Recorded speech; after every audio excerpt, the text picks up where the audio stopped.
Hai semua, kembali lagi di channel aku, Na Official. Di video kali ini aku mau ngebahas video tentang THR karena di video sebelumnya aku ada bikin video unboxing THR. Dan kali ini aku mau bikin video buat aku alokasiin kemana aja sih dana THR ini. So teman-teman tontonin video aku sampai selesai ya.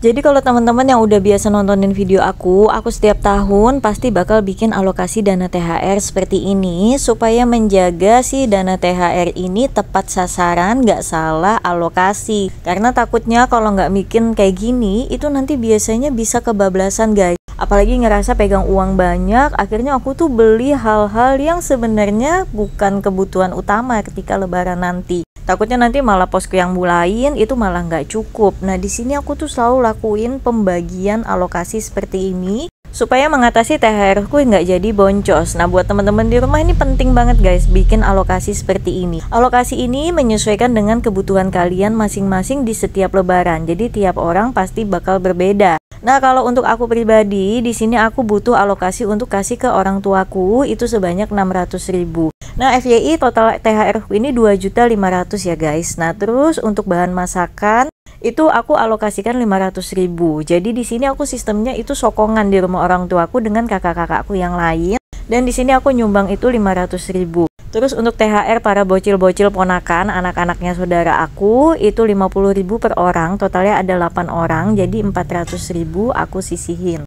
Terus alokasi yang keempat di sini aku beli untuk kue, minuman buat lebaran nanti. Itu di situ aku alokasiin sekitar 400.000 aja. Dan untuk dana yang terakhir itu dana yang tak terduga, dana lainnya kayak contoh nanti mau ngasih ampau anak-anak yang bertamu, sepupu-sepupu yang masih kecil-kecil, keluarga yang udah sepuh atau dana-dana tak terduga lainnya. Di sini aku budgetin sisanya aja itu sebanyak 600.000. Nah jadi setelah dialokasiin begini kita totalin lagi ulang supaya mastiin dia bener nggak. Dan di sini setelah aku hitung ulang totalnya itu bener sebanyak 2.500.000. Nah aku pribadi dengan THR seperti ini sangat cukup karena tidak punya anak, tidak mudik, dan terus juga belum ada tempat tinggal sendiri, masih bareng orang tua. Jadi pakai sistem bahan masak itu semua patungan, ada yang kasih A, B, C, D, E. Jadi kita agak terbantu masing-masingnya. Nah tapi mungkin kalau teman-teman butuh budget buat mudik, terus juga mungkin rumah sendiri yang mungkin mau open house, nah itu pasti nanti kalian bakal budget yang lebih. Jadi menyesuaikan aja semuanya, yang penting dialokasiin aja supaya dia tepat sasaran semuanya. Nah setelah dicatat-catat alokasinya, jangan lupa uangnya buru-buru langsung dipisahin. Jadi jangan biarkan mereka masih tergabung bersama supaya kita gak jadi hilaf. Nah ini aku pisah-pisahin dulu sesuai dengan alokasi yang udah aku buat seperti ini. Di tahun ini tuh kali pertama aku bikin sinking fund lebaran. Jadi THR ku ini dari sinking fund ya guys, karena memang kebetulan aku ini bukan karyawan, jadi nggak punya THR. Nah jadi aku tuh setiap bulan nyisihin uang buat THR lebaran seperti ini supaya keuanganku di lebaran itu nggak morat-marit, nggak pengeluarannya terlalu besar. Karena kalau misalkan blek di satu bulan aku ngeluarin uang buat THR lebaran ini, pasti nanti akan berasanya operasionalku terlalu tinggi di bulan puasa ini. Makanya aku bikin sinking fund itu udah dari 1 tahun ke belakang. Jadi sebulan setelah lebaran di tahun kemarin itu aku langsung bikin. Kurang lebih ini selama 10 bulan aku buatnya atau 11 bulan gitu, aku lupa. Nah jadi di sini setelah kita bagi-bagiin semua, ini udah beres nih. Jadi ternyata aku tuh punya 5 alokasi kebutuhan untuk THR lebaran nanti. Mulai dari orang tua, bahan masak, THR ponakan, kue, minuman, dan juga dana lainnya. Nah di sini aku pisahin di dalam binder aja dan aku kasih tulisan di depannya supaya tahu nih ketika nanti ngambil uangnya itu uang apa. Tapi nanti untuk uang orang tua, bahan masak itu bakal aku kirim ke rumah karena kebetulan aku beda rumah dengan orang tuaku. Jadi untuk orang tua dan bahan masakan aku bakal transfer aja, tapi tetap uangnya aku pisahin aja dulu. Jadi nanti tinggal aku store tunai aja dan langsung aku kirim ke rumah buat mereka beli bahan masakan. Karena memang kebetulan aku bisanya itu cuma nyumbang, nggak bisa ngebantu karena memang kebetulan aku agak lumayan sibuk gitu.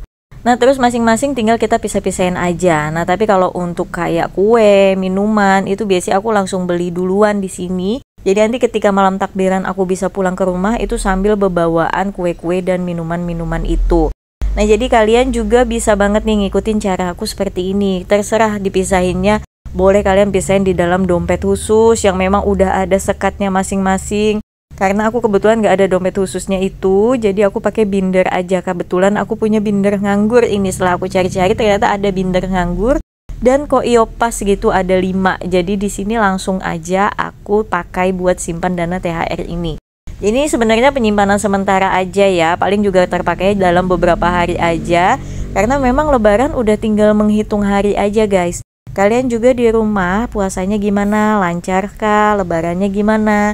Semoga kita semua sih bisa ngerayain lebaran ini dengan penuh sukacita ya.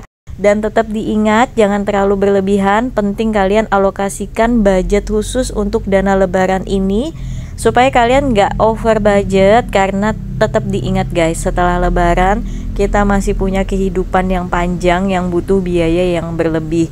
Jadi nggak perlu pelit juga, tapi nggak perlu juga over supaya keuangan kita tetap stabil setelahnya. Nah, ini untuk kue dan minuman aku budgetin juga 400.000.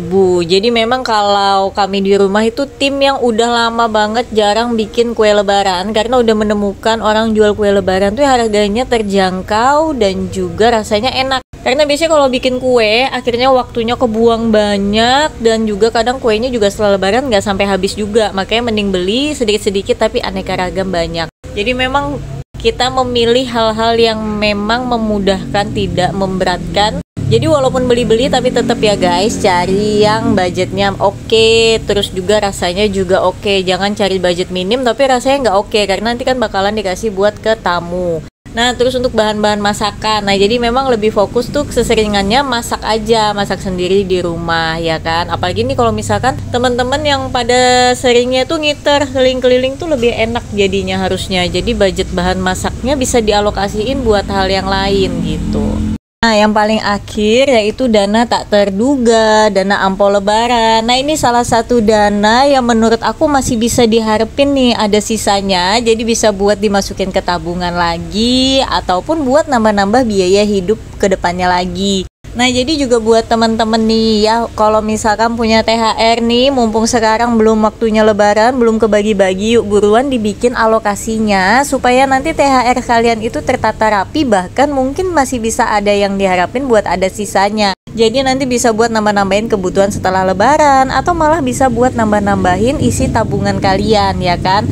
Karena memang kebutuhan lebaran ini lumayan banyak. Jadi kita memang harus benar-benar bisa prioritasin mana yang paling penting duluan, baru sisa dari THR-nya kita gunain buat hal-hal yang mungkin bisa tak terduga seperti yang kayak aku sisihkan seperti ini. Karena beda orang, beda kebutuhannya, beda jumlah THR-nya, beda keluarganya. Jadi memang semuanya menyesuaikan aja. Nah, ini udah beres semua ya alokasiku, 5 alokasi yang aku butuhin di lebaran tahun ini. Nah, teman-teman juga makasih udah nontonin video aku sampai selesai ya.